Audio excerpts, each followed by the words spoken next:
Ողջույն հարգելի ունկնդիրներ, Հանրային ռադիոյի ուղիղ եթերում ենք մոր եւ մանկան անկյուն հաղորդման հերթական թողարկման շրջանակներում եւ մոտակա 40 րոպեների ընթացքում ձեզ հետ կլինեմ ես, լրագրող Լուսի Քոչարյանս եւ ֆրանսիական հոգեվելուծական դպրոցի հոգեթերապևտ, մանկական հոգեբան եւ Բանալի ընտանիքի կենտրոնի հիմնադիր Նայինե Իսրայելյանը։ Բարև ձեզ Տիկին Իսրայելյան։ Լսում եք իմ ձայնը, կապը նորմալ է կարծես, թե։ Ես հիշեցնեմ, որ մեզ կապվելու հեռախոսահամարը նույնն է 55 37 02 եւ մեզ on-line լսելու տարբերակ կա armradio.am կայքի on-line ռեժիմով, ձայնագրությունները, տեսագրությունները նույնպես տեղադրվում են այս նույն կայքում, մոր եւ մանկան անկյուն բաժնում։ Տիկին Իսրայելյան, մենք մի քանի շատ հետաքրքիր հարցեր ենք ստացել ծնողներից, հիմնականում մամաներից, որոնցից մեկի վերաբերյալ շատ լուրջ դեբատներ էին ծավալվել Facebook-յան հարթակում, ծնողների, մամաների, մանկավարժների, հոգեբանների բոլորը գրեթե ներառված էին այդ խոսակցությունների մեջ, խոսքը լացող երեխայի մասին է։ Երևի հիմա նորություն չեմ ասի, որ մարդկանց մի մասը համարում է, որ դե երեխա է, ծնվում է, պետք է լացի, նորմալ է, երբ երեխան լացում է, նույնիսկ մեր ավագ սերնդի, այսպես տատիկներն ասում են, որ երեխա է լացելով է մեծանում, բոլոր երեխաներն էլ լացելով են մեծանում, մինչև սովորում են արտահայտել իրենց էմոցիաները, դիսկոմֆորտը, խնդիրները, ամեն ինչ բառերով, խոսքով։ Եվ մարդիկ էլ կան, մամաներ, մանկավարժներ, հոգեբաններ, ովքեր պնդում են, որ որքան էլ լացը մարդուն տրված է ծնված օրից, երեխային էլ տրված է առաջին իսկ շունչից, ամեն դեպքում այն արձագանք է, այն ինչ որ բանի խնդիր է եւ չի կարելի թողնել երեխային լացել։ Փորձենք ձեր միջոցով, ձեր օգնությամբ հասկանալ, թե ի վերջո ինչի համար է տրված լացը երեխային եւ ինչպես վերաբերվեն մեծերը այդ լացին, որպես նորմա, որ հա դե կա, ինչ որ կերպ յոլա ենք տանում, թե ինչ որ լուրջ քայլեր ամեն դեպքում պետք է ձեռնարկել։ Ահա, դե եկեք որոշենք, թե ինչու է տրված լացը շատ փոքրիկ երեխային, նորածին երեխային, դա իրեն ձայնավորումն է, պահանջների ձայնավորումն է եւ այդ պահանջների ձայնավորման արդյունքում մենք հասկանում ենք, որ երեխան ունի պահանջ, այսպես։ Եվ այդ պահանջը ավելի շատ նորածին երեխայի համար դա լացն է ցավից, սովից եւ մրսելուց, որը էլի այդ շատ փոքր նորածին երեխայի համար այնպիսի դիսկոմֆորտ է, որը կարող է մինչև ցավ հասցնել իրեն զգացողությունը եւ երեխաներին բնազդաբար տրված է ձայնով, իսկ այդ ձայնը լացի ձայնն է, մեզ ազդակ տալ, թե իրենք մեզանից ինչպիսի սպասելիք ունեն, ինչպիսի օգնության պատասխանի սպասելիք ունեն, այնպես որ նորածին երեխայի համար դա բնական է, բայց այստեղ պետք է կարծեմ, որ սա այս լաց կոչվածը պետք է լինի ձայնավորության չափով եւ ոչ մի դեպքում չպետք է լինի երկարող, առավել եւս դեպի սպառում երեխային տանող եւ այստեղ արդեն հմտությունն է ծնողի հասկանալ, թե ոչ կարիքից երեխան այդպիսի ազդակով դիմեց իրեն եւ կարողանա այդ օգնությունը երեխային ճիշտ ներկայացնի եւ այս դեպքում պարզ է, որ երեխան հանգստանում է։ Շատ ծնողներ ասում են, որ երեխային հենց գրկում ենք, հանգստանում է, լաց չի լինում։ Եվ սովորում է գրկի, վատ ենք սովորեցնում գրկի, սա էլ հետը դրա շարունակությունն է։ Ինչ անենք, Իմ մոտեցումն է, որ երեխային, այո, իհարկե պետք է շատ գրկել։ Երեխան մինչ 6 ամսական է, մայրիկին պետք է շատ զգա, որովհետև մենք այդ մասին խոսել ենք, սա հոգեվելուծական դպրոցի հաստատումներից է, որ մինչև 6 ամսական փոքր երեխան իրեն եւ մայրիկին առանձին էակներ չի զգում։ Պատկերացնել չասենք, այլ չի զգում, որ իրենք առանձին էակներ են եւ 6-8 ամսեկանից սկսած երեխաները սկսում են մայրիկի դաշտում իրեն զգալ առանձին էակներ։ Եվ այս դեպքում, եթե մենք վերցնում ենք շատ հին մշակույթը, երեխաները միշտ կապված են եղել մայրիկի կամ մեջքին կամ դոշին եւ շատ են եղել մայրիկի հետ։ Հիմա էլ սլինգերը էլի նորաձև են։ Նորաձև որն է շատ հարմար են, մամաները սկսում են հասկանալ, որ մինչև 6-7 ամսականը, եթե չես ուզում անընդհատ երեխայի լացը լսել եւ թևերդ էլ ինչ որ կերպ ազատ լինեն, զբոսնել էլ լինի, սրճարան գնալ էլ հնարավոր լինի, ապա սլինգերը օգնում են։ Երևի դուք էլ տեսել եք այսպես խաչաձև երեխան բրոշկայի պես, ինչպես մեր տատիկներն են ասում, կպնում են մամաներին։ Եվ այս դեպքում ես պատկանում եմ այն խորհրդատուների մասին, որոնք ասում են, ինչքան շատ երեխան ձեզ զգա, ինչքան շատ երեխան ձեզ հետ լինի, այնքան իրեն ապահով կզգա այդ շատ վաղ փոքր տարիքում։ Իսկ հետո արդեն եթե երեխան կարող է դեռ շատ փոքր լինելով մեջքը ապահովելով բարձիկներով եւ տարբեր հնարքներով նստած արդեն զբաղվի խաղալիք ուսումնասիրելով, ձեռքը կարողանա տանի դեպի խաղալիքը եւ դեպի իրեն, այս դեպքում իհարկե նա արդեն զբաղմունքներ կունենա, որոնք շատ երկար չեն տևի, բայց երեխան կկարողանա մայրիկի գրկից իրեն շեղել դեպի որևէ զբաղմունք։ Իսկ մինչ այդ տարիքը երեխան իհարկե շատ ունի մայրիկի զգալու կարիքը։ Այնպես որ սա այն հարցին, թե պետք է շատ գրկել, թե քիչ գրկել, բայց ինչու մենք խոսեցինք դրա մասին, որովհետև երբ ասում են գրկեցինք հանգստացավ երեխան, ուրեմն պետք է մտածել, թե չգրկած վիճակում երեխան ինչ դիսկոմֆորտ է զգում, մրսում է, անհարմար է, նաև ես ասեցի, որ լացը բնազդով տրված է սովի մասին ազդականելու երեխային, եւ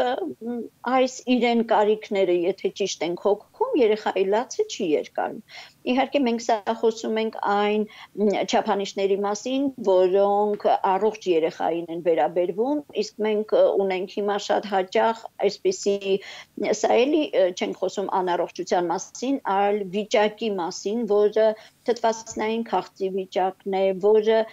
մարմնային լարվածության վիճակն է եւ այս դեպքում եւս երեխաները ավելի կոմֆորտ են զգում, երբ իրենք գրկված են, երբ իրենք ավելի ապահով դիրքում են մայրիկի գրկում։ Իդեպ Տիկին Իսրայելյան, ահա։ Ավելի քիչ են լաց լինում, այո։ Երեք հենց եթեր էինք անում բժիշկ մանկաբարձ բժիշկ գինեկոլոգի հետ եւ մենք հատուկ անդրադարձանք ստիմուլյացիա կոչվածին ծննդաբերությունից առաջ, նա փաստեց, որ ստիմուլյացիան առաջացնում է թթվածնային քաղց երեխաների մոտ եւ այդ պահին ինձ մոտ ձեր ասացի շարունակությունը եկավ, թե դուք ինչ օրինաչափ խնդիրներ եք նկատում հենց թթվածնային քաղցով ծնված երեխաների մոտ, փաստորեն սա դառնում է օրինաչափ տրամաբանական շղթա եւ Մանկաբարձը նշեց, որ հիմա բժշկական հանրույթը փորձում է կամաց-կամաց հրաժարվել եւ ծայրահեղ դեպքերում դիմել ստիմուլյացիային, այն դեպքում, երբ կյանքին է վնաս լինելու կամ ինչ-որ անկանխատեսելի արդյունքներ կարող են գրանցվել, ու նաեւ շատ հետաքրքիր բան նշեց, որ այն բժիշկը, ով հայտնաբերել է ստիմուլյացիայի այդ էֆեկտը, այդ գաղափարը, այո, ու ստացել Նոբելյան մրցանակ, հետո փաստել է, շատ տարիներ հետո փաստել է, որ այն իրականում ավելի շատ վնաս է տալիս մամաներին ու երեխաներին, քան օգուտ, այսինքն վնասները հետո ավելի շատ են եղել, քան օգուտները, որովհետև սկսել են չարաշահել եւ ես անպայման ուզում եի սա հնչեցնել եւ ձեզ համար, որովհետև ես գիտեմ, որ դուք հատուկ ուսումնասիրություններ կատարում հենց թթվածնային քաղցի խնդիր ունեցող երեխաների մոտ եւ շատ հետագայի խնդիրներ, վարքային, խոսքային, հոգեխոսքային նաեւ կապ տեսնում հենց այս խնդրի հետ։ Տիկին Իսրայելյան, մենք խոսեցինք մինչև այ 6-7 ամսականը, երբ երեխան կենսական, զգայական մակարդակի անհրաժեշտություն ունի մամայի գրկում լինելու, բայց քննարկումները ծավալվեցին ու հասան մինչև 1.5-2 տարեկան, երբ ուրեմն անտեսվում է երեխայի լացը, երբ երեխան ինչ-որ բան լացով է ուզում, ու օրինակ շատ օրինակներ էին բերվում կողքից նայած հարևանների մոտ, չգիտեմ, ծանոթ մամաների մոտ, երբ երես չտալու համար ու շանտաժին, այսպես ասած, չենթարկվելու համար մաման կարող է օրինակ 45 րոպե, 1 ժամ առանց դեմքի արտահայտությունը փոխելու լսել ինչպես է այս տարիքի երեխան լացում Ինչ անել, սա ազդեցիկ մեթոդ է, չէ՞ որ մենք բոլորս էլ չենք ուզում, որ երեխան շահարկի եւ շահագործի իր լացը ու լացով հասնի ինչ որ բանի։ Տեսեք, այստեղ շատ նուրբ սահման կա, Այո, սահման կա հաստատ։ Օգնելու միջև երեխային, իհարկե երկարատև լացը, առավել եւս դուք շատ ճիշտ ասեցիք, տարիներ, ուսումնասիրությունները թե ինչու են երեխաները նյարդային, բերեցին մեզ այն մասնագետներին, որոնք նաեւ այս ուղղությամբ են աշխատել, թթվածնային քաղցի ուսումնասիրությանը եւ իհարկե երեխան, այստեղ պետք է ծնողը անպայման զգա սահմանը, երբ երեխան պահանջից սկսեց լացել եւ երբ այդ լացը դառավ արդեն վատ զգալու լաց, հա, երեխայի մոտ արդեն թթվածնային քաղցի առիթով եւ սպառման առիթով արդեն անցում է կատարվում ուրիշ հոգեվիճակի, ուրիշ ֆիզիկական վիճակի։ Իհարկե, եւ երեխան ինքը արդեն չի կարող կանգնացնել իր լացը եւ դա տանում է մինչեւ ուժասպառ լինելը, բառը այդպես կենցաղայինի բերեմ, որ պատկերացնեն մասնագիտորեն սպառման է գնում երեխան եւ այս դեպքում իհարկե ոչ մի դեպքում 45 րոպե երեխայի լացը եւ այդ լացը դադարելը չի նշանակում, որ 15 րոպե տիկին Իսրայելյան լացը։ Մինչ 15-20 րոպե կարող է տևել երեխայի ասելիքը, մենք դրա մասին խոսել ենք, որ դա իրեն ուշադրության ծավալի ժամանակն է, երբ երեխան այդ լացով կարողանում է մեզ իր մասին ինչ-որ բան ասել։ Գիտեք, պետք է մայրիկը շատ զգայուն լինի եւ տարբերակի լացի ձևերը, լացը ձևեր ունեն։ Կա լաց, որը ազդակ է, հրավեր է, խոսքի փոխարեն շատ փոքր երեխան լացով սկսում է ես ուզում եմ իրեն զգացումի մասին խոսքը։ Երկրորդ լացի տարբերակը, որի համար պետք է անհանգիստ լինել, դա ցավից լացն է եւ դրանք տարբեր են։ Պահանջը, որը լաց չէ, այլ ձայնավորում է, այսպես ասած, գոռում է երեխան, դա եւս մեկ տարբերակ է եւ ուշադիր ծնողը պետք է կարողանա դա տարբերակել։ Ինչու՞։ Որովհետեւ եթե երեխան դեռ խոսք չունի եւ լացը դա իր խոսքի իր բնազդային տարբերակն է, ուրեմն լացը ունի տարատեսակներ, ինչպես եւ խոսքը։ Եվ սա ուշադիր մայրիկը պետք է անպայման իր համար տարբերակի, թե որ լացն է երեխային եւ շահարկում լացը դա այն դեպքում է, երբ երեխան ուղղակի այդպիսի ձայնավորումով պահանջում է։ Դուք ընդհանուր մինչև ինտոնացիայի մասին եք խոսում եւ օրինակ մարմնի շարժուձևին էլ հետևելով կարելի է ինչ-որ տարբերակումներ գտնել։ Իհարկե, միանշանակ մենք պետք է կարողանանք տարբերակել, թե որտեղ է երեխան լացը օգտագործում որպես պահանջ ստանալու իր ուզածը եւ այս դեպքում ունենք այսպիսի խորհուրդ. եթե երեխայի ուզածը դուք անելու եք, ավելի լավ է շատ արագ առաջին ձայնավորումից իրեն համար անել դա, որովհետև նա լավ բան ուզեց եւ դուք այսպես թե այնպես անել կատարելու եք իր այդ պահանջը, պետք է այնպես անել, որ հենց սկզբից կողմնորոշվել, մենք տալու ենք թե չէ։ Եթե տալու եք, արագ տա, որ իր մոտ չամրանա կարծիքը, որ պետք է լաց լինես, որ քեզ տան այն, ինչ դու ուզում ես, այլ դու ձայնավորեցիր եւ քեզ արձագանքեցին անմիջապես։ Լավ, իսկ եթե ծնողը որոշել է չտալ։ Ահա, իսկ եթե ծնողը որոշել է բանակցի, լացը լսի, ինչ անի։ Եղել միանշանակ պետք է երեխային կարողանալ, դա այն տարիքն է, երբ երեխաները արագ շեղվում են։ 1.5-2 տարեկանը չէ նկատի ունեք։ Պետք է գրկել, շոյել եւ շեղել դեպի ուրիշ ավելի ձեզ համար հետաքրքիր երեխայի համար ուշադրությունը, որով նա շատ արագ իրեն կշեղի եւ եթե դա նորից բնազդային ցավի ասելիք չի երեխայի մոտ։ Իհարկե այդ դեպքում էլ եթե երեխային մենք գրկում ենք, հանգստացնում ենք, շոյում ենք, լացը դադարում է, որովհետեւ այն լացի հետ միասին վախը, թե այսինչ վատ բան կատարվեց իր հետ, արդեն դա գոնե այդ պահն է չեզոքանում է։ Իր հետ միասին իհարկե նա ավելի արագ է հանգստանում։ Այնպես որ բացարձակ կողմնակից չեմ երեխային թողնել, որ նա երկար լաց լինի, որովհետև չեմ կարծում, որ այսպես է երեխան շահարկում ծնողին, այլ երեխան շահարկում է ծնողին այն դեպքում, երբ կարճ թե երկար լաց լինելու դեպքում ամրացնում են իրեն բնազդը լացեցիր, ստացար։ Ես թերևս պետք է ենթադրեմ Տիկին Իսրայելյան, որ դուք դեմ եք նաև cry out մեթոդին շատ հայտնի հատկապես Եվրոպայում։ Ասում են Եվրոպայում։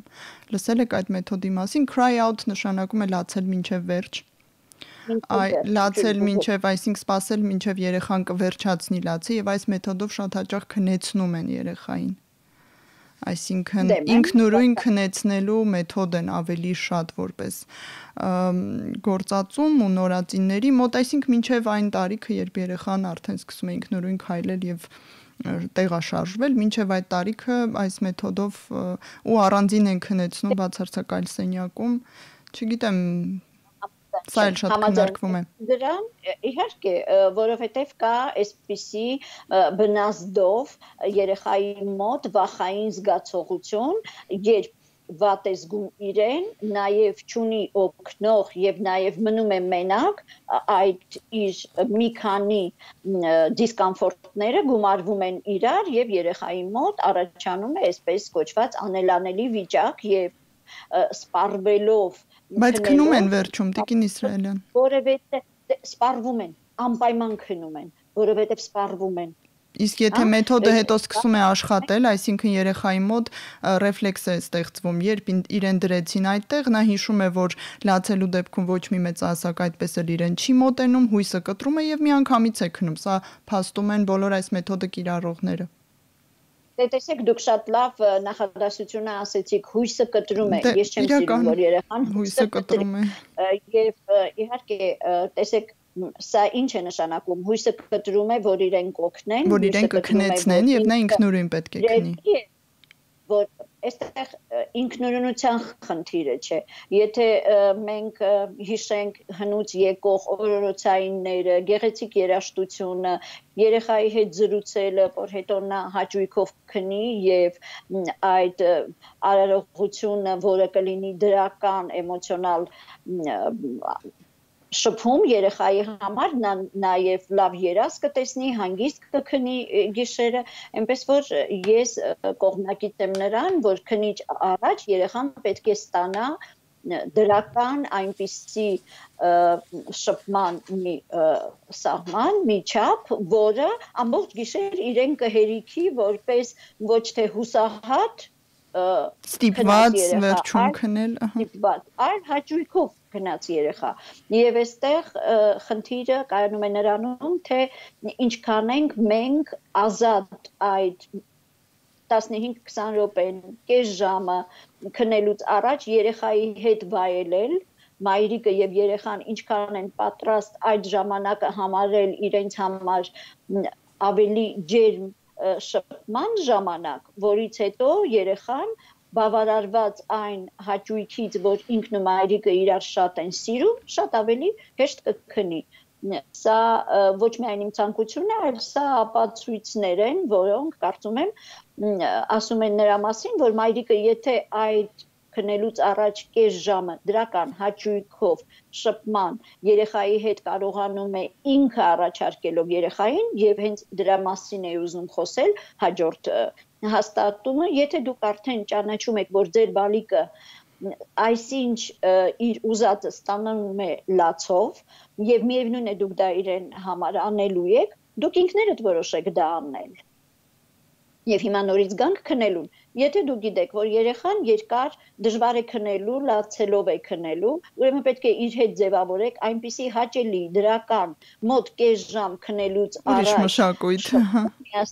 ուրիշ մշակույթ, միասին այնպիսի հաճելի շփում, որից երեխան այդպես կբավարարվի, ոչ թե հուսահատությամբ կբավարարի իրեն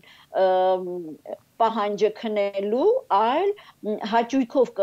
գնա դեպի քնելը, որովհետև կբավարարի մայրիկի հետ իրեն շփումը, դրական շփումը։ Եվ այս դեպքում երեխայի մոտ այն ինչ ուզում ենք ստանալ, քնելը, հաճույքը եւ քնելուց առաջ լաց չլինելը կդառնան հմտություն։ 553702 ես հիշեցնեմ մեր մշտական հեռախոսահամարը, որով կարող եք միանալ մեր հետաքրքիր զրույցին եւ հարցեր ուղղել մեր մշտական մասնագետին, մոր եւ մանկան հաղորդաշարի Տիկին Իսրայելյանին։ Նորից հիշեցնեմ 553702 զանգահարեք եւ հարցեր ուղղեք։ Մեկ այլ հարց, էլի շատ քննարկվող, կարծում եմ շատ հանդիպող ու այստեղ գիտեք, թե քնելը մի սենյակում է ու վկայեն միայն մաման, բալիկը ու միգուցե մի 2-3 ընտանիքի այլ անդամ, իսկ հաջորդ իրավիճակի դեպքում արդեն խայտառակ լինել, ամոթ լինել, անհանգստություն պատճառել շրջակա ողջ միջավայրին եւ մարդկանց, խոսքը խանութում, սուպերմարկետում րոպեներ, ընդհանուր մինչև ամբողջ առևտրի ընթացքում, որը կարող է տևել կես ժամ 40 րոպե, գոռոցն ու լացն է երեխայի կողմից, նաև մամաները հուսահատ նկարագրում էին հատակին պարկել, հատակին պարկած ոտքեր ձեռքերը թափահարելով գոռալ, կարծում եմ դուք ոնց էլ չլինի մի անգամ գոնե տեսած կլինեք այսպիսի տեսարան, ես շատ եմ տեսել։ Ու անելանելիության զգացում մամայի մոտ, ամոթի, խայտառակության, նկատողությունների տարապ կամ ցավակցություններ կամ միջամտություններ կողքից, որ եկեք սա փորձենք, եկեք նա փորձենք, չէ, այլ մամաներ, ես սենց եմ անում, հանգստանում է։ Մի փոքր խնդրում են մամաները այս իրավիճակին անդրադառնալ։ Դե տեսեք, եթե շարունակենք այն միտքը, որ տանը թույլ ենք տալիս երեխան այնքան լաց լինի, որ սպառի իրեն եւ այսպես ճակերտավոր հանգստանա, հենց այսպիսի սովորույթն է երկար լաց լինելու, որ նա տեղափոխում է հարային վայրերը, եւ եթե տանը դուք կարող եք որոշել, որ պիտի դիմանաք դրան եւ չարձագանքեք մինչեւ նա սպառի իրեն, Պարզ է, որ խանութում դուք թույլ չեք տա, որ նա 45 րոպե լաց լինի, սպառի իրեն եւ նաեւ քնի այդ միջավայրում եւ հենց այդ չխայտարակվելու համար արագ սկսելու եք կամ սաստել կամ ինչ որ գործողություն ձեռնարկել, որը տանը այդ հմտությունը չեք ձեռք բերել իր հետ, տանը դա չեք սովորեցրել բալիկին եւ տանը նորից թույլ տալ, որ իր լացը կամ շահարկվի եւ նա իր ուզածը ստանա կամ դեպի սպառում երեխային տանի եւ իր ուզածը չստանա, բայց երկար լացով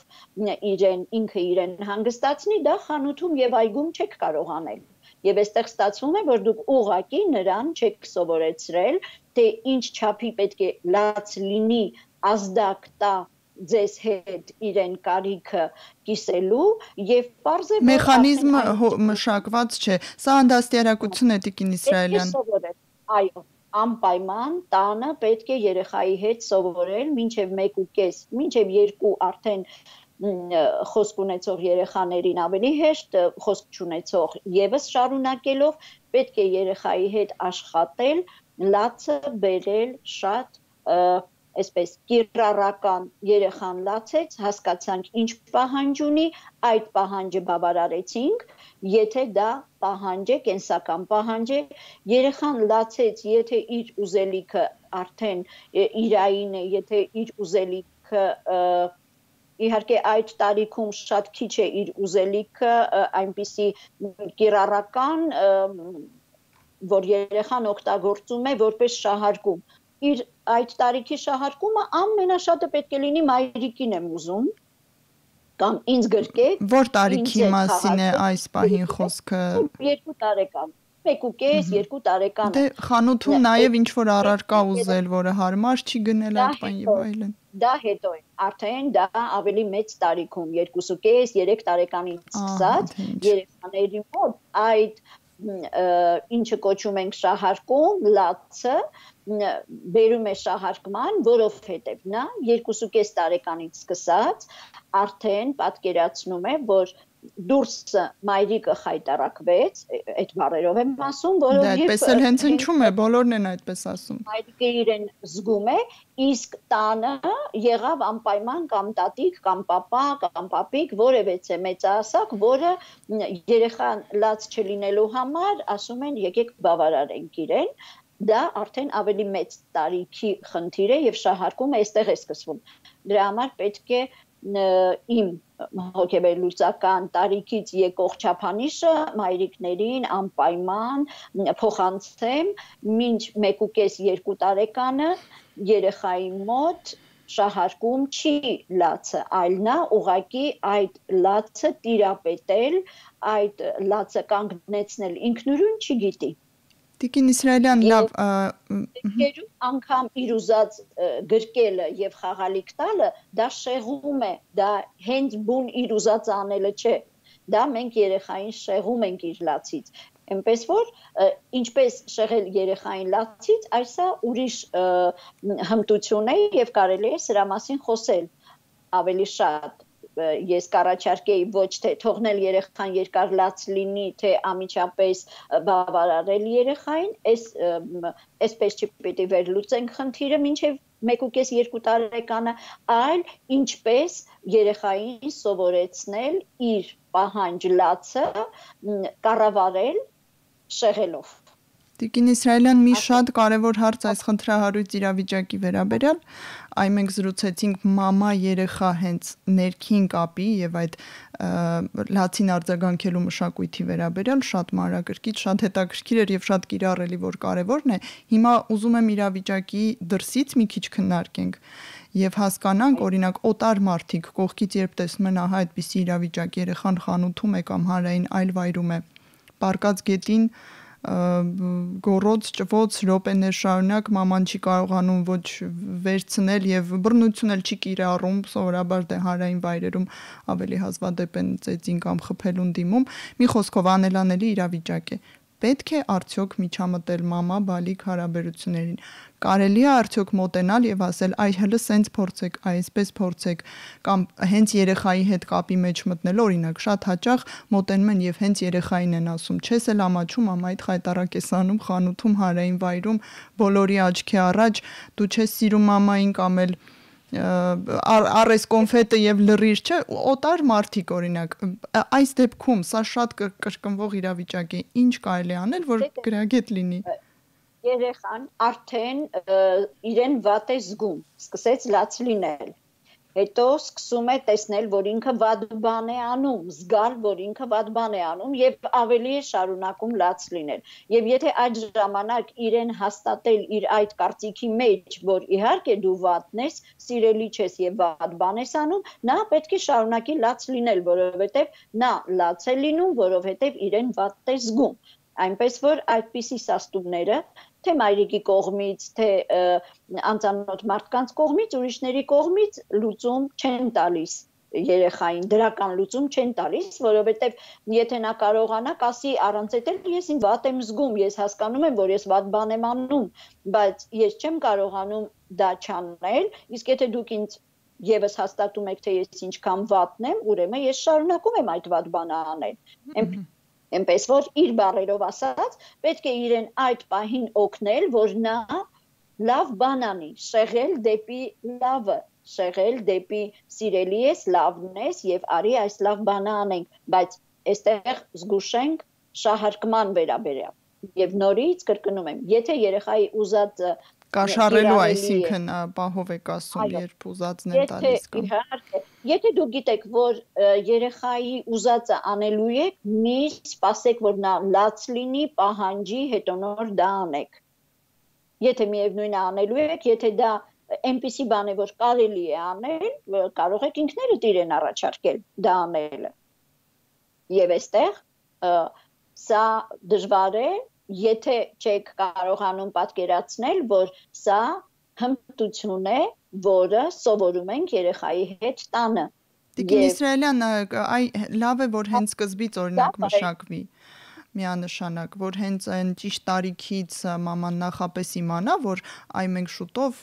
խանութ դուրս գալու խնդիր ենք ունենալու, հանրային վայրերում ենք հայտնվելու, տանը մշակենք այդ մեխանիզմը, որ դրսում խնդիրներ չունենանք։ Իսկ եթե արդեն ձևավորված է խնդիրը, արդեն կայուն երեխան այդ ուխոդն, այդ անցմանն է դիմում, հնարավոր է վերադաստիարակել։ Այո, պետք է նորից առաջացնել իր հետ հետադարձով, ինչպես որ ամեն հոգեբանական խնդիրն ենք անում, հետադարձով պետք է իր հետ նորից սկսել սովորել լացը չօգտագործել որպես ասելիքից հետո պահանջ, ասելիքից հետո վատ զգալու օգտագործելիք եւ սա անում ենք խաղերի միջոցով, հմտություն ձեռք բերելու միջոցով եւ այստեղ եթե արդեն մայրիկը չի կարողանում, մասնագետի հետ միասին կարողանում ենք երեխային այդ պահանջի ձևը փոխել եւ օգնել ձևավորել ուրիշ պահանջի ձև։ Նորից, մինչև 1.5 տարեկանը, որովհետև եթե հիշում եք, ասում ենք, որ այդտեղ է, որ երեխայի մոտ խոսքի հաճույքը մեզ նմանվել է եւ մեր պես խոսելը առաջնային, այսպիսի ի հայտ են գալիս որպես կարողություն, որպես բնազդային կարողություն։ Եվ եթե երեխան անգամ խոսքը դեռ չի կարողանում մեզանից ստանալ որպես օրինակ եւ կիրառել, նա միևնույն է արդեն կարողանում է ալտերնատիվ այլաբանական խոսքով, ձեռքով բռնել, ցույց տալով, հա, տանելով ծնողին դեպի այն, ինչը ուզում է, խոսք կա, էլի։ Այ շփումը արդեն բավականին մեծ է եւ այդ շփման տարբերակը մենք ենք երեխային առաջարկում, թե ինչպիսին լինի երկար անսպառ լացով, թե ազդակով, որից հետո անպայման ես քեզ հետ եմ բալիկս լուծում է հետևելու գոնե։ Իհարկե, այդ ապահովությունը տալիս ենք երեխային եւ միասին սկսում ենք հասկանալ, թե ինչ է ուզում երեխան, իհարկե նորից գանք նրան, որ այսօր ցավոք շատ են երեխաները, որոնց մոտ այդ թթվասնային քաղցիկ կամ էլի որևէ ֆիզիկական խնդրով պայմանավորված լացը պահանջ ներկայացնելու սահմանից արդեն դեպի վատ զգալու սահման է սպառում է գնում իստաշինյա, ինչպես ասում են, մենք զանգ ունենք տիկին Իսրայել։ Ալո։ Ալո, բարև ձեզ։ Այո, բարև ձեզ։ Ինչպես մի շատ հետաքրքիր է թեման, Տիկին Իսրայելյան, տեսան, որ հիմա ես կնկարագրեմ, ուղեկցվում էր ոչ թե լացուկոցով, այլ ճիշտ հակառակ լուր ծնողների հետ համաձայնությամբ, բայց այստեղ ինձ զարմացրեց ոչ թե բուն տեսարանը, այլ հոր պատասխանը, որ հիմա ես ձեզ կպատմեմ, ուրեմն խանութում հայրը մայրը եւ 3-4 տարեկան մոտավորապես երեխան ընտրում էր խմելու ջուր։ Եվ այստեղ նրա ընտրությունը կանգ էր առել շշի կափարիչի գույների մեջ։ Համարյա կես ժամ վաճառողուն կողքին կանգնեցած, ծնողները թույլ են տալիս, որ երեխան այդ կես ժամը օգտագործեր իր գույնը ընտրելու համար եւ վաճառողին վերջապես համբերությունը հատած ասած ինչ կապրիզնի երեխա է, վերջապես ընտրեք, հասկանանք ինչ է կանում։ Հայրը շուռ եկավ կոպիտ վաճառողուն պատասխանեց, թե տղամարդ է եւ ինքը պիտի վերջի խոսքը հասկանա, որ իրենը պիտի լինի։ Արդյոք այս պարագայում բռնակալ տղամարդ չէին մեծացնում ծնողները, ով վաղը մյուս օրը իր կամքը այդպես կամայականորեն պիտի թելադրեր շրջապատին։ Շնորհակալություն, գիտեք, ես այնպես մեծ հույս ունեի, որ օրինակ papan կամ maman ասել են, թողեք վառ անհատականություն է մեծանում, իր ընտրություն, այսինքն ճաշակ, ընտրություն, որոշում կայացնելու հմտություն է ձևավորում, բայց արյու միասա այստեղ տղամարդեր մեծանում եւ խոսքը պետք է վերջինը լիներ։ Երկու դեպքում էլ եւ հայրիկի պատասխանի մեջ եւ ձեր վերլուծության մեջ կա սպասում, կա ապագայի նկատմամբ հմտություն ձևավորելու առաջարկ երեխային, բայց այն դեպքում, երբ իրեն արդեն օժտել են կարողությամբ, բայց նա դեռ կարող չի եւ նա դեռ սովորում է ընտրել եւ նա դեռ պետք է կարողանա սահմանները օրինակ արագ ընտրել, այո։ Տեսեք, այստեղ շատ պետք է բառը ճիշտ օգտագործենք երեխային ընտրության սահմանը, թե նա ճիշտ ընտրեց, պետք է օգնել կայացնի, իսկ այն եւ երեխաները եւ անձինք, որոնք շատ երկար չեն կարողանում ընտրել, դա այն մարդիկ են, որոնց մոտ այսպես իդեալական ամենաճիշտը փնտրելու գտնելու համար ընտրությունը երկարում է, դժվարանում է եւ հաճախ չեն էլ կարողանում ընտրել։ Այս փոքրիկի դեպքում հայրիկի սխալը եղել է նա, որ արդեն երեխային կարգել է տղամարդ եւ փոքր երեխան բարձ է տղամարդ չի, բայց արդեն իրեն կարծում է պետք է լիներ տղամարդ, իսկ ինքը անկարող է։ Եվ այստեղ իր անկարողության զգացողությունը իր դժվարության համապատասխանել է, որովհետև եթե ինքը պետք է իրեն վերագրում են նկատի ունեք, այդ տղամարդ է մեծանում կամ տղամարդ է պետք է կարողանա ընտրել։ Ընդհանրապես այդպես է, եթե տղա երեխաներին ասում են դու տղամարդ ես, դժվարեցնում են իրենց ապագայում տղամարդ լինելը, ինչու, որովհետև դեռ տղամարդ չլինելով նա սկսում է կարծել, որ պետք է հայրիկի չափ, որը արդեն տղամարդ է, ունակ լինի, կարող լինի, բայց նա պարզ է, որ այդքան չի կարող եւ իր այն բավարար իր տարիքին 3 կամ 4 տարեկանին համապատասխան կարողությունը նա արդեն չի գնահատում որպես կարողություն։ Իսկ նա պետք է վայելի իր 3 եւ 4 տարեկան լինելու սահմանը կարողության, որպես փոքրիկ երեխան օրինակ այդ դերակատարում է զգացողությունը։ Ահա Եթե այստեղ պատասխանը լիներ, որ մեր տղան նոր է ճանաչում այն բազմազանությունը գույների եւ ուզում է այդ գույների մեջ մեկը ընտրել եւ ես հասկանում եմ, որ իր համար դժվար է տեսնել շատը եւ այդ շատից ընտրել մեկը եւ օգնեին իրեն ասելով, որ այս պահին քեզ մեկն է պետք, մենք այ մեկը կընտրենք եւ բարի օգնենք քեզ ամենահարմարը ընտրես։ Ոչ թե գույների միջև, որովհետև արդեն տեսանելի է, որ երեխան ուզում էր բոլորը, բայց չէր կարող այդ բոլորը վերցնել եւ չէր կարողանում մեկը ընտրել։ Այստեղ վերլուծությունը այսպիսին է։ Եվ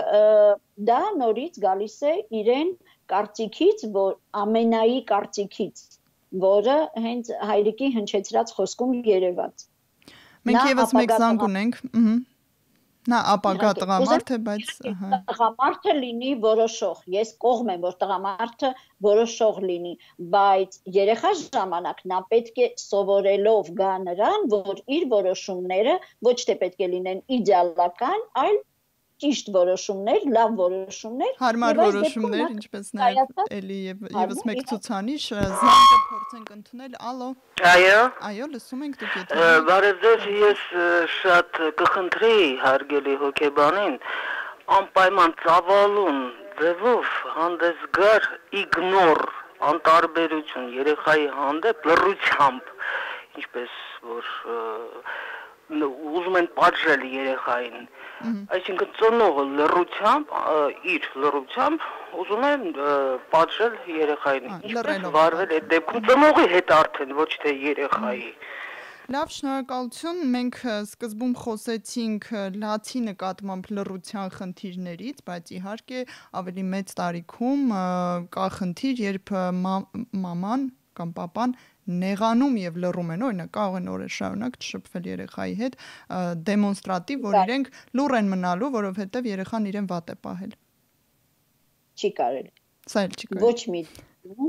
դա ճիշտ չէ երեխայի համար։ Գիտեք, եթե մենք շատ պարզ